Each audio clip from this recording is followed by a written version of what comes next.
അപ്പം നമ്മുടെ ചപ്പാത്തിയെല്ലാം പരത്തി റെഡിയാക്കിയിട്ടുണ്ട്. ഒരു പാൻ സ്റ്റൗവിലേക്ക് വെച്ച് നന്നായിട്ട് ചൂടായിട്ടുണ്ട്. നമുക്ക് ചപ്പാത്തി ചുട്ടെടുക്കാം നോക്കാം. അപ്പോൾ നന്നായി ചൂടായ പാനിലേക്ക് പരത്തിയ ചപ്പാത്തി നമ്മൾ ഇട്ട് കൊടുക്കുക. ഉണ്ടോ? ഇതുപോലെ നമുക്ക് നന്നായിട്ട് പരത്തിയെടുക്കാൻ പറ്റും. നമ്മൾ ആ വെള്ളം കൂടിപ്പോകാതിരിക്കണം, അത് മാത്രമേ ശ്രദ്ധിക്കേണ്ട കാര്യമുള്ളൂ. ചെറുതായിട്ട് ചൂടാക്കിയ വെള്ളം ഒഴിച്ച് നമ്മൾ അല്പം, ഞാൻ ഉപ്പ് നീരാണ് ഒഴിച്ചത്, ഉപ്പ് നീരും കൂടെ ഒഴിച്ചു കൊടുത്ത് കുഴച്ചെടുത്തു.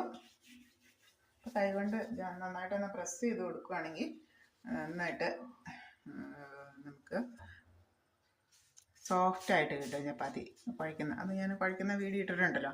അതുകൊണ്ട് അത് പതുക്കെ ഇങ്ങനെ ഒരു വശം ചൂടായി വരുമ്പോഴത്തേക്കുണ്ട് ചെറിയ കൊമള പോലെ വരാൻ തുടങ്ങും. ഈ സമയമാകുമ്പോൾ നമുക്കൊന്ന് മറിച്ചിട്ട് കൊടുക്കാം.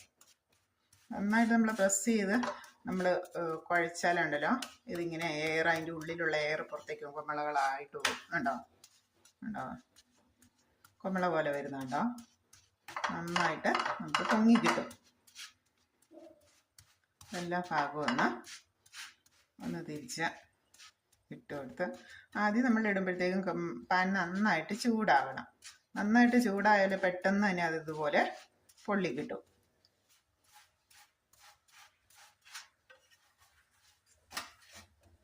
ഒരു വശം നന്നായിട്ട് ഉള്ളി വരുമ്പോഴത്തേക്ക് നമ്മൾ ഇങ്ങനെ ഒന്ന് ഒരു സ്പൂൺ വെച്ചോ അല്ലെങ്കിൽ ചെറിയ തവി വെച്ചോ അല്ലെങ്കിൽ ഇതുപോലെ ഒരു തവ വെച്ച് നമ്മളൊന്ന് പ്രസ് ചെയ്ത് കൊടുക്കുകയാണെങ്കിൽ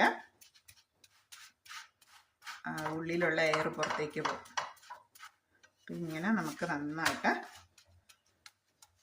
സോഫ്റ്റ് ചപ്പാത്തി നമുക്ക് വീട്ടിൽ തന്നെ തയ്യാറാക്കിയെടുക്കാം.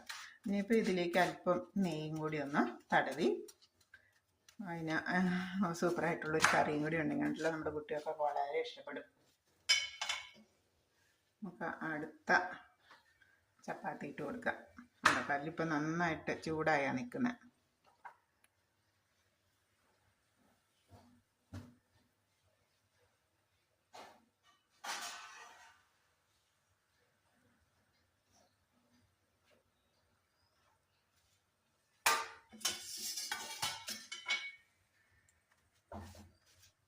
കൈ കൊണ്ട് തന്നെയാണെങ്കിൽ നമുക്കിങ്ങനെ പ്രസ് ചെയ്ത് കൊടുക്കാം. നന്നായിട്ട് ചൂടായി ഇടുകയാണെങ്കിൽ നമുക്ക് ഒരു വശം വളരെ പെട്ടെന്ന് തന്നെ നമുക്ക് പൊള്ളി കിട്ടും. അതുപോലെ ചെറിയ കൊമളകൾ ഇങ്ങനെ മേൽഭാഗത്ത് കാണുമ്പോൾ നമുക്കത് മറിച്ചിട്ട് കൊടുക്കാം. ഇതൊന്നുകൂടെ പ്രസ് ചെയ്യുകയാണെങ്കിൽ അടിഭാഗവും പെട്ടെന്ന് നമുക്കിതുപോലെ വെന്ത് കിട്ടും. പച്ചപ്പായിട്ടൊരു